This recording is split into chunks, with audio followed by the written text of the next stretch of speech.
Ang baklang nabumbom sa puwet, sa kakabuli nabumbom ang bakla pinatulan dahil sa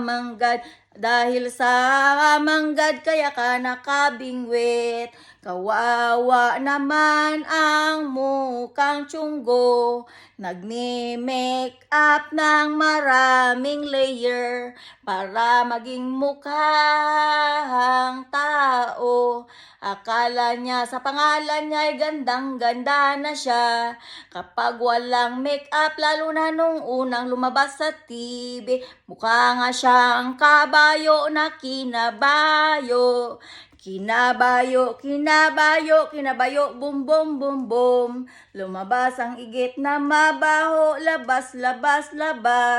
Kasing baho ng ugali niya na bumbum.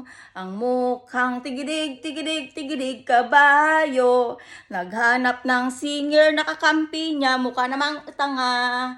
Tanga ang tanga na insekto na kailangan isprihan ng mawala na sa mundo.